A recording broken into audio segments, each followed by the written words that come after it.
Hello students, welcome to T-SAT.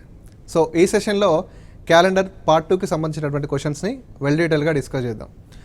So see the questions 14. ఒక leap సంవత్సరంలో ఫిబ్రవరి 20 బుధవారం అయితే 22 ఆగస్టు ఏ రోజు వచ్చిన అంటున్నాడు. ఫస్ట్ ఇక్కడ మనం బాగా గుర్తుపెట్టుకోవాల్సింది ఏంటంటే అతను లీప్ సంవత్సరం గురించి మాట్లాడుతున్నాడు. లీప్ సంవత్సరంలో ఫిబ్రవరి 20 బుధవారం అయితే ఆగస్టు 22 ఏ రోజు ఒకటి. ఇప్పుడు ఫిబ్రవరి 20 ఏ వారం అయింది? బుధవారం. ఓకే, మనం అడిగేది ఏంటి? ఆగస్టు 22 ఏ వారం అవుతుంది. సింపుల్, ఇక్కడ పెద్ద హరిపడాల్సిన అవసరం లేదు. మీకు ఆల్రెడీ మంత్ కోడ్స్ అనేవి మనకి ఫస్ట్ వీడియోలో ఉన్నాయి. ఓకేనా, స్టార్టింగ్ వీడియోలో మంత్ కోడ్స్ గురించి మనం వెల్ డీటెయిల్గా డిస్కస్ చేసాం. ఇక్కడ కూడా అవే యూజ్ చేద్దాం. ఓకేనా, ఫస్ట్ ఇక్కడ ఫిబ్రవరి కదా, ఫస్ట్ మంత్ ఏంటి? ఫిబ్రవరి. ఇప్పుడు ఫిబ్రవరిలో ఏ డేటు? 20వ తారీఖు. ఫిబ్రవరిలో 20వ తారీఖు కదా.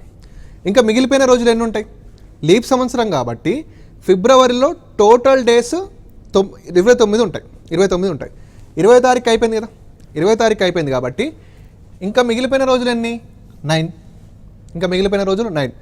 మరి 9 అంటే 9 తీసుకుంటావా అంటే 9 తీసుకోవద్దు. మనం ఓన్లీ ఆడ్ డేస్ మాత్రమే తీసుకోవాలి. అంటే ఒక నెంబర్ని తీసుకోవాలంటే ఆ నెంబర్ అనేది 7 కంటే తక్కువ ఉండాలి. ఇది చాలా యూస్ఫుల్ అవుతుంది. 9 అనే 9 తీసుకున్నాం అనుకో, క్యాలిక్యులేషన్ ఎక్కువ అయిపోతుంది. ఇప్పుడు నీకు ఫిబ్రవరిలో రిమైనింగ్ డేస్ ఎన్ని? 29 కదా. 9లో ఎన్ని ఆడ్ డేస్ ఉంటాయి? 2 కదా. ఒక వీక్ తీసేస్తే 2 కదా, 2. So February 2. నెక్స్ట్ మార్చి మంత్ మొత్తం ఉంది కదా. ఇప్పుడు ఫిబ్రవరి నుంచి నువ్వు ఆగస్ట్కి వెళ్తుంటే ఇక్కడ మార్చ్ ఉంటుంది. మార్చ్ మొత్తం ఉంది కదా, ఉంది. మార్చ్ కూడా ఎంత మనకి? 3. నెక్స్ట్ ఏప్రిల్ కూడా ఎంత? 2. March April. నెక్స్ట్ అంటే మే కూడా ఎంత? 3. మే తర్వాత అంటే నెక్స్ట్ జూన్ కూడా ఎంత? 2. నెక్స్ట్ జూలై కూడా ఎంత? 3. నెక్స్ట్ మంత్ ఏంటి? ఆగస్టు మొత్తం ఇన్వాల్వ్ అయిందా? కాలేదు. ఆగస్టు డేట్ ఎంత? 22.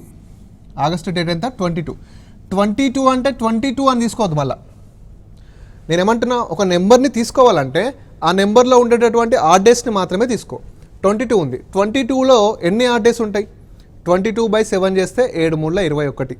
21 పక్కకు పెట్టు. ఎంత మిగులుతుంది? 1 మిగులుతుంది కదా. సో 1 తీసుకో. అయిపోయిందా? రైట్.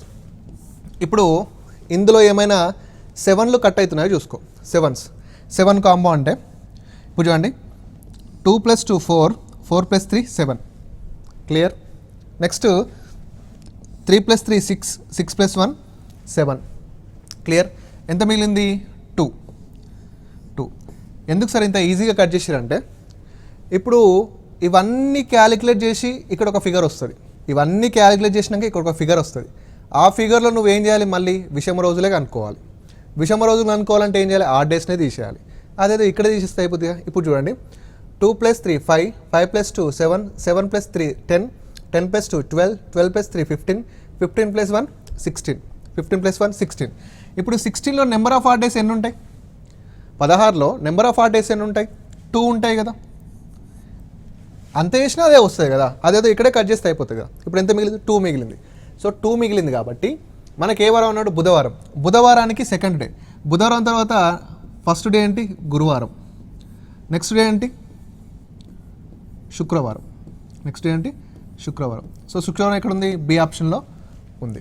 సో చాలా సింపుల్గా వేయాలి. అంటే ఇక్కడ ఫస్ట్ స్టార్టింగ్ మంత్లో ఏం తీసుకోవాలంటే రిమైనింగ్ డేస్, మిగిలిపోయిన రోజులు తీసుకోవాలి. లాస్ట్ మంత్లో ఏం తీసుకోవాలంటే డేట్ తీసుకోవాలి. డేట్ ఇక్కడ మిగిలిపోయిన రోజులు 9 కాబట్టి ఇక్కడ 2 తీసుకున్నాం. ఓకే, ఇక్కడ డేట్ ఎంత? 22 కాబట్టి 22లో ఎన్ని ఆడ్ డేస్ ఉంటాయి? 1 ఉంటుంది కాబట్టి 1 తీసుకున్నాం. సింపుల్. బుధవారానికి సెకండ్ డే గురు శుక్ర అనేది మనకు బి ఆప్షన్లో ఉంది. ఓకే, నెక్స్ట్ 2007 సంవత్సరం క్యాలెండర్కు సమానమైన క్యాలెండర్ని కలిగి ఉండే సంవత్సరం ఏది అంటున్నాడు. అంటే 2007కు సేమ్ క్యాలెండర్, అంటే 2007 ఎట్లయితే ఉంటుందో మనకు తీసుకునే క్యాలెండర్ కూడా సేమ్ యాజ్ ఇట్ ఈజ్ అట్లనే ఉండాలి. ఇప్పుడు 2007 ఫస్ట్ ఇక్కడ ఏం చేయాలంటే ఏ ఇయర్ ఇచ్చిండో చూడాలి. 2007. ఓకేనా, ఇచ్చిన ఇయర్కి first starting leap year, ending leap year చూడాలి. ఇప్పుడు 2007 ఉంది. 2007 కంటే ముందు ఎవరు? 2006. ఓకేనా, 2006 ఇక్కడ చూడండి. ఇది ఇప్పుడు 2007 ఉంది కదా. 2007 కంటే ముందు ఎవరు ఉంటారు? 2006 ఉంటారు. ఓకే, 2006 అనేది లీప్ ఇయరా? కాదు. నెక్స్ట్ 2005 ఉంటారు. 2005 అనే లీప్ ఇయరా? కాదు. నెక్స్ట్ 2004 ఉంటారు. 2004 లీప్ ఇయరా? ఎస్. ఆగు ఇక్కడ. ఇప్పుడు 2007 కంటే ముందు లీప్ ఇయర్ ఇక్కడ ఉంది కాబట్టి ఆగేసినావు. నెక్స్ట్ 2007 తర్వాత 2007 తర్వాత ఇయర్ ఏంటి? 2008. ఇది లీప్ ఇయరా? ఎస్. ఆగు. అంటే 2 సైడ్స్ లీప్ ఇయర్ని లాక్ చేసి 2 సైడ్స్ లీప్ ఇయర్ అంటే ఏ ఇయర్ అన్నా అడగని ఆ ఇయర్కి ముందు లీప్ ఇయర్ దాని తర్వాత లీప్ ఇయర్ తీసుకోవాలి. అక్కడ ఆగేసినాక మిగిలినటువంటి స్పేసెస్కి +6 +11 అండ్ +11ని యాడ్ చేయండి. +6 +11 +11 ఇక్కడ చూడండి. +6 +11 అండ్ +11. ఇక్కడ ఏ ఇయర్కి అడుగుతున్నాడు? 2007కి అడుగుతున్నాడు. ఏ ఇయర్కి అడుగుతున్నాడు? 2007. 2007 + 11 అంటే 2018. 2007 + 11 అంటే 2018. So A will be the right answer. 2018 అంటే 2007కు సమానమైన క్యాలెండర్ ఏముంటుందంటే 2018 ఉంటుంది. క్లియర్? నెక్స్ట్ మే 5 2009 ఏ వారం అగుడు? మే 5 అంటే ఒక డేట్ ఇచ్చి డేని కనుక్కోమన్నప్పుడు ఏ విధంగా చేయాలంటే ఫస్ట్ ఇక్కడ చూడండి ఈ విధంగా. అంటే first x + y + z + odd days by 7 చేస్తే ఈజీగా వస్తుంది. ఓకేనా? x + y + z + odd days మీకు ఇంక ఈజీగానే అర్థమవుతుంది. జస్ట్ గుర్తుపెట్టుకోవడానికి లేపినాం. అంటే ఇక్కడ x అంటే ఏంటంటే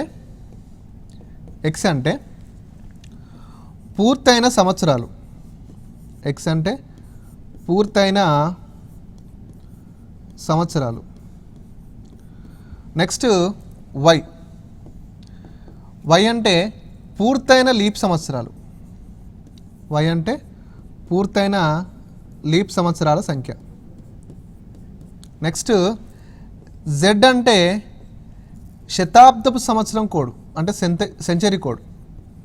శతాబ్దపు సంవత్సరం కోడ్ అంటే సెంచరీ కోడ్. ఓడి అంటే ఆడ్ డేస్. అంటే ఓడి అంటే ఆడ్ డేస్ అంటే విషమ రోజులు. ఇక్కడ ఓడి అంటే ఏంటి అంటే ఓకే విషమ రోజులు. ఓడి అంటే విషమ రోజులు. సింపుల్గా ఈ విధంగా వేస్తే ఈజీ అవుతుంది. ఇక్కడ చూడండి ఇప్పుడు నేను ఏమంటున్నా అంటే క్యాలెండర్లో మనం ఒక నెంబర్ని తీసుకోవాలంటే ఖచ్చితంగా అది 7కి తక్కువనే ఉండాలి. 7 కన్నా ఎక్కువ ఉంటే ఇప్పుడు 10 తీసుకోవాలనుకో 10 తీసుకుంటావా? తీసుకోవద్దు. ఎందుకు? 10లో ఎన్ని ఆడ్ డేస్ ఉంటాయి? 3 ఉంటాయి కదా. 3 తీసుకుంటే సరిపోతుంది. ఇప్పుడు సింపుల్గా నేను అదే చేస్తున్నాను చూడండి. మే 5 2009. మే 5 2009. మే 5 2009 అంటే ఇప్పుడు 2009 అంటే 9వ ఇయర్ అంటే 2000లో 2009 అంటే 9వ ఇయర్ రన్నింగ్ అవుతుంది. అంటే ఎన్ని ఇయర్స్ కంప్లీట్ అయి ఉంటాయి? 8 ఇయర్స్ కంప్లీట్ అయి ఉంటాయి. ఇప్పుడు 9వ ఇయర్ నడుస్తుందంటే 8 ఇయర్స్ కంప్లీట్ అయి ఉంటాయి కదా. అంటే కంప్లీటెడ్ ఇయర్స్ ఏంటి ఇక్కడ మనం 8 కంప్లీటెడ్ ఇయర్స్ 8. మరి 8 తీసుకుంటావా? తీసుకోవద్దు. 8లో ఎన్ని ఆడ్ డేస్ ఉంటాయి? 1 ఉంటుంది కదా. 1 తీసుకో. సింపుల్ ఈజీ అయిపోతుంది. ఇక్కడ పూర్తయిన సంవత్సరాలలో 8 + ఎంత తీసుకున్నాను? 1 ప్లస్ పూర్తయిన లీప్ సంవత్సరాలు. పూర్తయిన లీప్ సంవత్సరం అంటే ఇది 2000 సెంచరీకి సంబంధించింది కాబట్టి 2000 శతాబ్దానికి సంబంధించింది కాబట్టి 2009 కంటే ముందే ఏమొస్తుంది? లీప్ ఇయర్ 2008 వస్తుంది. 2008 కంటే ముందు లీప్ ఇయర్ ఏమొస్తుంది? 2004. అంటే 2009 కంటే ముందు ఎన్ని లీప్ సంవత్సరాలు పూర్తయినాయి? 2. ఓకేనా? 2. సో 1 + 2 0. నెక్స్ట్ శతాబ్దపు కోడ్ అంటే 2000 సెంచరీకి సంబంధించినటువంటి సెంచరీ కోడ్ ఎంత అంటే ఆల్రెడీ స్టార్టింగ్ క్లాస్లో చెప్పాను. 2000 శతాబ్దకు సంబంధించి కోడ్ ఎంత అంటే 0. ఓకేనా? 0 plus odd days. Odd days అంటే విషమ రోజులు. సరే ఈ ఆడ్ డేస్ని ఏ విధంగా ఫైండ్ అవుట్ చేయాలంటే ఇప్పుడు చూడండి మే 5 2009 కదా.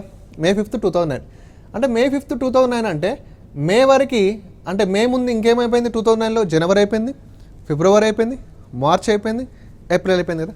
అవన్నిటిని ఫైండ్ అవుట్ చేయాలి. అండ్ ఇప్పుడు మేకి ముందు జనవరి అయిపోయింది. జనవరి కోడ్ ఎంత? 3. తర్వాత ఫిబ్రవరి అయిపోయింది. ఫిబ్రవరి కోడ్ ఎంత? 0 నార్మల్ ఇయర్ కాబట్టి. నెక్స్ట్ మార్చ్ అయిపోయింది. మార్చ్ కోడ్ ఎంత? 3. నెక్స్ట్ ఏప్రిల్ అయిపోయింది. ఏప్రిల్ కోడ్ ఎంత? 2. నెక్స్ట్ మే అయిపోయింది. మేలో ఏ డేట్ ఇచ్చిండు? 5 ఇచ్చిండు కదా. 5 మేలో 5. మళ్ళీ వీటన్నిటిని కౌంట్ చేసి మళ్ళీ ఆ నెంబర్ని ఇక్కడ వేయొద్దు. ఓకేనా? ఎక్కడైనా 7తో కట్ అవుతుందో చూడాలి. ఇప్పుడు 5 + 2 7 కట్ కదా. ఎంత మిగిలింది? 3 + 3 6. 3 + 3 6. ఓకేనా. 3 + 3 6 మిగిలింది. ఇక్కడ చూడండి బై 7 అంటే ఏంటి, మళ్ళీ ఆ డేస్ని ఫైండ్ అవుట్ చేయడమే కదా. సో చూద్దాం ఇక్కడ ఏమన్నా 7లు కట్ అవుతాయో చూద్దాం. 6 + 1 7 కట్ కదా, 6 + 1 7 కట్. 2 మిగిలింది. 2 అంటే ఏంటంటే ట్యూస్డే, మంగళవారం. 2 అంటే ట్యూస్డే అంటే మంగళవారం. సో డేస్ కోడ్లలో 1 అంటే మండేగా రాస్తాం, 2 అంటే ట్యూస్డే, 3 అంటే వెన్స్డే, 4 అంటే థర్స్డే, 5 అంటే ఫ్రైడే, 6 అంటే సాటర్డే, 7 ఆర్ 0 అంటే సండే అవుతుంది. ఓకేనా, సండే అవుతుంది. చాలా ఈజీగా ఈ విధంగా చేయాలి. ఒక డేట్ని కనుక్కోవాలంటే నేను ఇక్కడ పెద్ద ఏం చేసింది లేదు. ఏంటంటే 7 కంటే ఎక్కువ ఉంటే ఆ నెంబర్ని తీసేస్తూ వస్తున్నా. మనం ఎక్కడైనా కానీ క్యాలెండర్లో లాస్ట్ చేసేది ఏంటంటే ఆ డేస్ని ఫైండ్ అవుట్ చేయడమే. అదే మనకు పెద్ద ప్రాసెస్. అందుకే 7 కంటే అతి తక్కువ నెంబర్తోనే మనం ప్రాబ్లమ్ని సాల్వ్ చేసుకున్నాం. ఇప్పుడు ఇక్కడ 8 అంటే 8 తీసుకోవచ్చు, తీసుకొని ఏం లాభం, మళ్ళీ అందులో నుంచి 7ని తీసేస్తావు కదా, అదేదో తీసేసి ఇక్కడ పెట్టేస్తే అయిపోతుంది. Yes. Next, so May 5th 2009 అనేది ఏ వారం అవుతుందంటే మంగళవారం. సో ఇది బాగా గుర్తుపెట్టుకోండి. నెక్స్ట్, 400 సంవత్సరాలలో ఎన్ని రోజులు ఉంటాయి? Good question. 400 సంవత్సరాలలో ఎన్ని రోజులు ఉంటాయి? ఇది మనకు తెలిసినట్టే అనిపిస్తుంది, బట్ కన్ఫ్యూజ్ అవుతూ ఉంటాం 400 సంవత్సరాలలో. ఎందుకంటే 400 సంవత్సరాలు, ఇప్పుడు 400 సంవత్సరం వరకు అన్ని సంవత్సరాలు నార్మల్ ఇయర్ ఉండవు, అన్ని సంవత్సరాలు లీప్ ఇయర్లు ఉండవు. సింపుల్ అదే కదా. ఎన్ని లీప్ ఇయర్లు ఉంటాయో ఎన్ని నార్మల్ ఇయర్ ఉంటాయో తెలియాలి ఫస్ట్. ఓకేనా. మనం స్టార్టింగ్ క్లాస్లో ఫస్ట్ నేర్చుకున్నాం మొదటి 100 సంవత్సరాలలో ఎన్ని లీప్ ఇయర్స్ ఉంటాయో నేర్చుకున్నాం. ఎన్ని? 24 ఉంటాయి. ఇప్పుడు మరి 400 సంవత్సరాలలో ఎన్ని లీప్ ఇయర్స్ ఉంటాయో చూడాలి. అంటే ఇప్పుడు 400 సంవత్సరాలలో ఎన్ని లీప్ ఇయర్స్ ఉంటాయంటే 400/100 వేస్తే, సారీ 400/4 వేస్తే 100 అవుతుంది కదా సార్, 100 లీప్ ఇయర్స్ ఉంటాయి సార్ అనుకోవచ్చు. ఇది కూడా రాంగే. ఇప్పుడు చూడండి, నేను 400 వరకు ఎన్ని లీప్ ఇయర్స్ ఉంటాయో రాపిస్తే ఇక్కడ చూడండి. ఫస్ట్ 0 to 100 వరకు ఓకే 24 లీప్ ఇయర్స్ ఉంటాయి, మనకు తెలుసుకున్నాం. ఎందుకు? 100 అనేది లీప్ ఇయర్ కాదు కాబట్టి. నెక్స్ట్ 100 to 200, ఇక్కడ కూడా ఎన్ని లీప్ ఇయర్స్ ఉంటాయంటే 24 ఉంటాయి. ఎందుకు? 200 అనేది లీప్ ఇయర్ అవుతుందా? 200 అనేది సెంచరీ ఇయర్. ఆ సెంచరీ ఇయర్ లీప్ ఇయర్ అవ్వాలంటే it should be divisible by 400. 400తో డివిజబుల్ కావాలి. సో ఇక్కడ కూడా 24 ఉంటాయి. నెక్స్ట్ 200 to 300, ఇక్కడ ఏమవుతుంది? ఇక్కడ కూడా 300 లీప్ ఇయరా? కాదు, 24 ఉంటాయి. నెక్స్ట్ 300 to 400, ఇక్కడ ఏంటుంటాయి? 24 ఉంటాయా 25 ఉంటాయి అంటే 25 ఉంటాయి. ఎందుకు? 400 అనేది లీప్ ఇయర్ అవుతుంది. 400 అనేది లీప్ ఇయర్ అవుతుంది అనమాట. 400 లీప్ ఇయర్ అవుతుంది కాబట్టి 25 అవుతుంది. సో మొదటి 400 సంవత్సరాలలో మొత్తం 97 లీప్ ఇయర్స్ ఉంటాయి. బాగా గుర్తుపెట్టుకోండి, 97 లీప్ ఇయర్స్ మొదటి 400 సంవత్సరాలలో. అంటే ఇప్పుడు 400 సంవత్సరాలలో 97 లీప్ ఇయర్స్ ఉన్నాయి. మిగతా అన్నీ ఏంటి అంటే మిగతా 303 అనే ఏంటి అంటే నార్మల్ ఇయర్స్. ఇప్పుడు మరి డేస్ని ఏ విధంగా ఫైండ్ అవుట్ చేయాలంటే మీరు అనుకుంటారు సార్ 303 నార్మల్ ఇయర్స్ కాబట్టి 303 × 365 వేస్తాం. ఓకే. నెక్స్ట్ 97 లీప్ ఇయర్స్ కాబట్టి 97 × 366 వేస్తాం. ఇట్లా వేస్తూ ఉంటే చాలా టైం తీసుకుంటుంది. ఓకేనా. సింపుల్గా ట్రిక్ చూడండి. ఇప్పుడు 400 సంవత్సరాలు అన్నాడు కదా, ఏం చేయాలంటే 400 సంవత్సరాలు కాబట్టి 400 ఇప్పుడు నేనేమంటున్నా అంటే నీకు నార్మల్ ఇయర్ అయినా లీప్ ఇయర్ అయినా కామన్గా ఉండేటటువంటి డేస్ అని చెప్పండి. నార్మల్ ఇయర్లో 365 రోజులు ఉంటాయి, లీప్ ఇయర్లో కూడా 365 రోజులు ఉంటాయి. కానీ లీప్ ఇయర్లో ఒక రోజు ఎక్కువ ఉంటుంది కదా. అంటే నార్మల్ ఇయర్ అయినా లీప్ ఇయర్ అయినా కామన్గా 365 రోజులు ఉంటాయి కదా, తీసుకోవాలి కామన్గా. సో 365 కాబట్టి 400 × 365 తీసుకో. సో 5 4s 20, పైకి 2, 6 4s 28, 30. ఎస్. Next 3 4s 12, 15. అంతేనా? సో 2 zeros అంతే కదా. 5 4s అంటే 365 × 4 చేస్తే మనకి 4 5s 20, 4 6 24. 24 అంటే ఒకసారి చూద్దాం మళ్ళీ ఒకసారి క్యాలిక్యులేషన్. 5 4 20, పైకి 2, 6 4 24, 25 26, పైకి 2, 3 4 12, సో 14. సో 1460 అంటే లాస్ట్ 2 zeros. ఓకేనా. అంటే ఇప్పుడు కామన్గా 400 సంవత్సరాలలో 14 సంవట్ వచ్చింది. ఇప్పుడు నీకు ఇక్కడ ఎక్స్ట్రా డేస్ ఎప్పుడు వస్తాయి? లీప్ ఇయర్స్ ఉన్నప్పుడు వస్తాయి. ఎక్స్ట్రా డేస్ ఎప్పుడు వస్తాయి? లీప్ ఇయర్స్ ఉన్నప్పుడు వస్తాయి. మరి అలాంటి లీప్ ఇయర్స్ 400 సంవత్సరాలలో ఎన్ని ఉన్నాయి? 97 లీప్ ఇయర్స్ ఉన్నాయి కదా. అంటే నార్మల్ ఇయర్కి లీప్ ఇయర్కి తేడా ఏంటంటే నార్మల్ ఇయర్లో ఎన్ని రోజులు ఉంటాయో లీప్ ఇయర్లో అన్ని రోజులే ఉంటాయి. బట్ నార్మల్ ఇయర్ కంటే లీప్ ఇయర్లో ఒక రోజు ఎక్కువ ఉంటుంది, అంతే కదా. సో ఇక్కడ 97 లీప్ ఇయర్స్ ఉన్నాయి కాబట్టి 97 రోజులు ఎక్కువ ఇస్తాయి, 90 రోజులు ఎక్కువ. సో ఇక్కడ 97 యాడ్ చేయు అంటే 146097, అంటే 400 సంవత్సరాలలో ఉండే రోజుల సంఖ్య ఏంటంటే 146097. ఎక్కడుంది? So B option 146097. ఓకే. ఒకవేళ 100 సంవత్సరాలు అనుకో, అప్పుడు ఏం చేస్తారు? 100 × 365 వేస్తారు. ఏమవుతుంది? 36500 అవుతుంది. మొదటి 100 సంవత్సరాలలో ఎన్ని లీప్ ఇయర్స్ ఉంటాయి? 24 కదా. సో 24 వేస్తారు. సో 36524 అంతే, సింపుల్ కదా. ఈ విధంగా చేస్తే సరిపోతుంది. ఇలాంటి క్వశ్చన్స్ కూడా అనలిటికల్ వేలో అడుగుతాడు. ఓకేనా, అనలిటికల్గా అడుగుతాడు. మనకు తెలుసు, మనం చేయగలం, బట్ కన్ఫ్యూజ్ అవుతూ ఉంటాం. క్లియర్. నెక్స్ట్ అంటే చూడండి, ఈ క్వశ్చన్ మీరు బీట్ చేయాలంటే మీకు ఖచ్చితంగా 400 సంవత్సరాలలో ఎన్ని లీప్ ఇయర్స్ ఉంటాయో ఎగ్జాక్ట్గా తెలియాలి. అది తెలిస్తే ఈ క్వశ్చన్ని బీట్ చేయగలుగుతాం. 2 లీప్ సంవత్సరాల మధ్య గరిష్ట భేదం ఎక్స్ సంవత్సరాలు అయినా ఎక్స్ విలువ ఎంత? ఓకేనా, 2 లీప్ సంవత్సరాల మధ్య గరిష్ట భేదం ఎక్స్ అంటున్నాడు. గరిష్ట భేదం అంటే మ్యాక్సిమం డిఫరెన్సెస్. అయితే ఎక్స్ వాల్యూ ఎంత? చాలామంది ఏమనుకుంటారంటే లీప్ ఇయర్స్ ఎవ్రీ 4 years ఒకసారి వస్తాయి అనుకుంటారు. ఓకే, చాలామంది లీప్ ఇయర్ ఎవ్రీ 4 years ఒకసారి వస్తుంది. అసలు ఇక్కడ చూస్తే ఇప్పుడు నేను ఇలా రాస్తున్నా, 1696 ఉంది, 1696 ఉంది. ఈ 1696 అనేది లీప్ ఇయర్. ఓకేనా, 1696 అనేది ఒక లీప్ ఇయర్. ఈ లీప్ ఇయర్ తర్వాత నెక్స్ట్ మళ్ళీ ఎప్పుడు లీప్ ఇయర్ వస్తుంది అంటే మీరు ఏం చేస్తారంటే, లీప్ ఇయర్ అంటే ఎవ్రీ 4 years ఒకసారి వస్తుంది కదా సార్. సో 1696 తర్వాత లీప్ ఇయర్ ఎప్పుడు వస్తుంది అంటే +4 వేస్తారు. అప్పుడు ఏమవుతుంది? 1700 అవుతుంది. అప్పుడు ఏమవుతుంది? 1700 అవుతుంది. సో 1700 అయితే ఈ 1700 అనేది లీప్ ఇయర్ అనుకుంటాం. బట్ నేనేమంటున్నానంటే 1700 అనేది ఏంటిది? Century year. మనం సెషన్ 1లో నేర్చుకున్నాం. 1700 అనేది సెంచరీ ఇయర్. ఒక సెంచరీ ఇయర్ లీప్ ఇయర్ కాదా తెలియాలంటే it should B divisible by 400. ఇప్పుడు 1700 అనేది 400తో డివిజిబుల్ అవుతుందా? కాదు కదా. ఎగ్జాక్ట్గా అవుతుందా? కాదు. సో అందుకే ఇది లీప్ ఇయర్ కాదు. అంటే 1696 సంవత్సరం తర్వాత వచ్చే లీప్ ఇయర్ 1700 కాదు. మళ్ళీ ఏం చేస్తాం? +4 చేస్తాం. +4 ఏమవుతుంది? 1704. ఇప్పుడు ఈ 1704 అనేది లీప్ ఇయరా కాదా తెలియాలంటే లాస్ట్ 2 digits ఉన్నాయి కదా, లాస్ట్ 2 digits. ఇదైతే సెంచరీ ఇయర్ కాదు, ఇది సెంచరీ ఇయర్ కాదు, ఒక నార్మల్ ఇయర్. ఈ లాస్ట్ 2 digits అనేవి 4తో డివిజిబుల్ అవుతున్నాయా? అవుతాయి. సో 1696 తర్వాత వచ్చే నెక్స్ట్ లీప్ ఇయర్ ఎప్పుడు అంటే ఇక్కడ 4 years, ఇక్కడ 4 years, అంటే 8 years తర్వాత వస్తుంది. ఓకే, అంటే 2 వరుస లీప్ సంవత్సరాల మధ్య మినిమం డిఫరెన్స్ ఎంత అంటే మినిమం అంటే కనిష్ట భేదం మినిమం ఎంత అంటే 4 years. ఓకేనా, మినిమం 4 years. ఒకవేళ మ్యాక్సిమం అడిగాను అనుకోండి, అంటే గరిష్టంగా మ్యాక్సిమం అడిగాను అనుకోండి 8 years, మ్యాక్సిమం 8 years. ఇప్పుడు ఇక్కడ మ్యాక్సిమం అడిగినా మినిమం అడిగినా గరిష్ట భేదం అడిగిన కదా, గరిష్ట భేదం అంటే ఎంత? 8. ఎందుకు 8 అనేదానికి ఇది ఎగ్జాంపుల్, ఇది ఎక్స్ప్లెనేషన్ అన్నమాట. నెక్స్ట్ 2024 సంవత్సరంలో 29వ తారీఖు ఎన్నిసార్లు వచ్చును? 2024 సంవత్సరంలో 29వ తారీఖు అనేది ఎన్నిసార్లు వస్తాయి అంటున్నాడు. So good question. 2024 అనేది ఏ సంవత్సరం? ఇప్పుడు 2024 అనేది లీప్ ఇయర్, నార్మల్ ఇయర్ చూసుకుంటే ఇది ఒక మామూలు ఇయర్.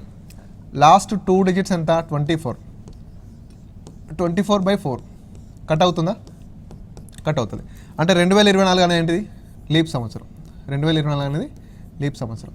ఇప్పుడు లీప్ సంవత్సరంలో 29 అనేవి ఎన్నిసార్లు వస్తాయి? 29వ తారీఖు ఎప్పుడు వస్తాయి అంటే జనవరిలో ఉంటుంది. ఫిబ్రవరిలో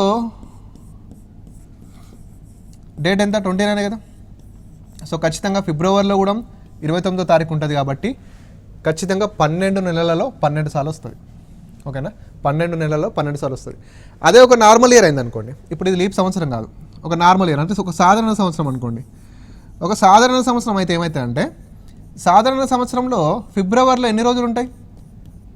సాధారణ సంవత్సరంలో ఫిబ్రవరిలో ఎన్ని రోజులు ఉంటాయి? 28 ఉంటాయి. 28. అంటే ఇక్కడ ఎన్ని వస్తాయి మరి సాధారణ సంవత్సరంలో 11 నెలల్లో మాత్రమే వస్తాయి, అంటే 11 సార్లే. నార్మల్ ఇయర్లో అయితే 11 టైమ్స్ వస్తుంది, నార్మల్ ఇయర్లో 11 టైమ్స్ వస్తుంది. లీప్ ఇయర్లో 12 టైమ్స్ వస్తుంది. 29వ తారీఖు జనవరిలో వస్తుంది, ఫిబ్రవరిలో కూడా వస్తుంది. ఓకేనా, సింపుల్ అండి.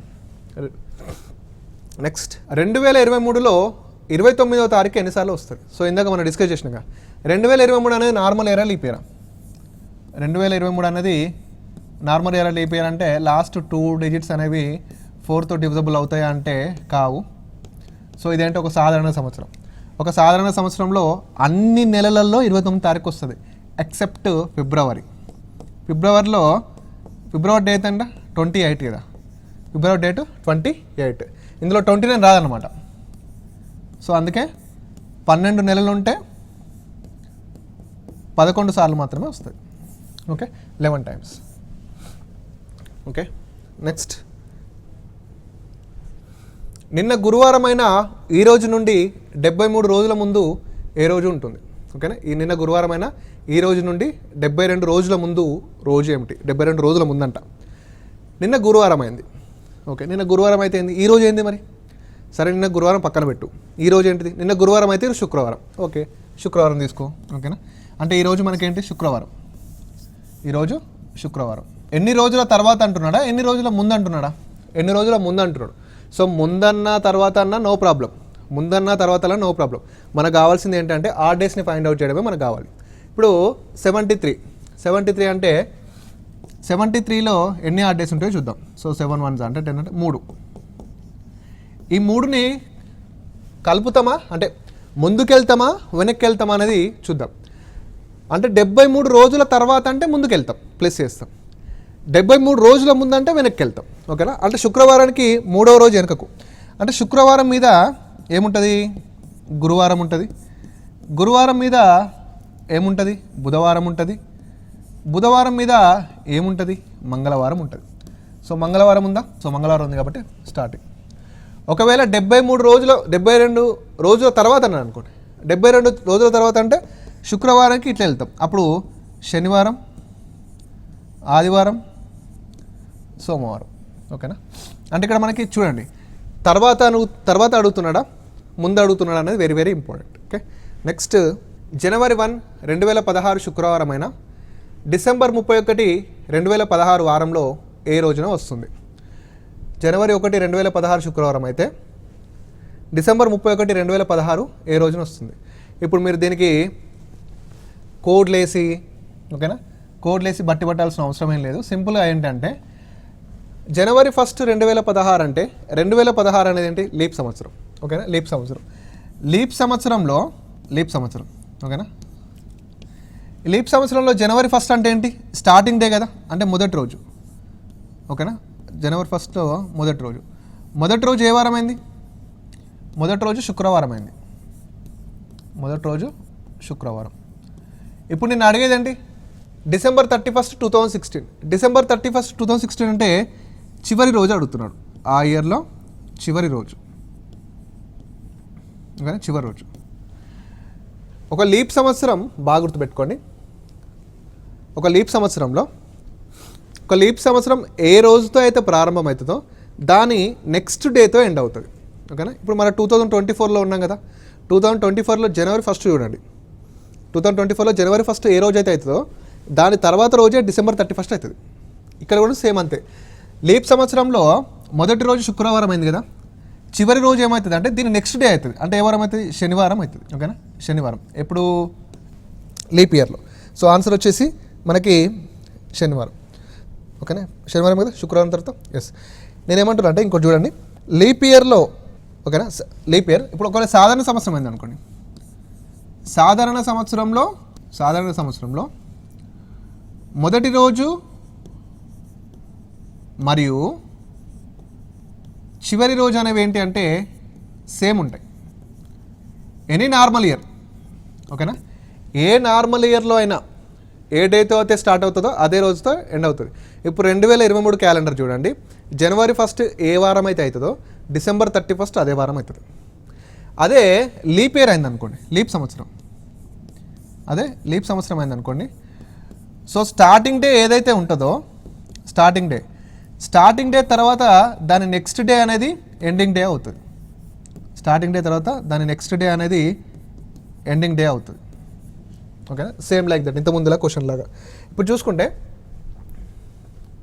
ఇక్కడ చూడండి, అంటే అన్నిసార్లు లీప్ సంవత్సరం నార్మల్ సంవత్సరం అనుకుంటున్నా ఇలా డేట్ ఇస్తాడు. డేట్ ఇస్తే మనం గుర్తుపట్టాలి, ఓహో ఇది లీప్ సంవత్సరం కాబట్టి, లీప్ సంవత్సరంలో మొదటి రోజు శుక్రవారం అయింది కాబట్టి లీప్ సంవత్సరంలో చివరి రోజు ఏమవుతుంది, శుక్రవారం తర్వాత వచ్చేటటువంటి శనివారం అవుతుంది. సో దీనికి పెన్ పెట్టాల్సిన అవసరం లేదు. ఒకవేళ ఇక్కడ 2016 కాకుండా 15 ఇచ్చింది అనుకో, 2016 కాక 15 ఇచ్చింది అనుకో, 15 అంటే ఏంటి, నార్మల్ ఇయర్. సో ఇక్కడ 15 అని అనుకో, 15 అంటే ఏంటి, నార్మల్ ఇయర్. సో శుక్రవారం కాబట్టి లాస్ట్ డే శుక్రవారం అవుతుంది. అంటే నార్మల్ ఇయర్లో అయితే starting day ending day same, leap సంవత్సరంలో అయితే స్టార్టింగ్ డే ఎండింగ్ డేకి దాని నెక్స్ట్ డే ఉంటుంది. ఓకేనా. So this is all about calendar session అండి. సో నెక్స్ట్ వీడియోలో మరొక టాపిక్తో మీ ముందు ఉంటాను. So thank you so much.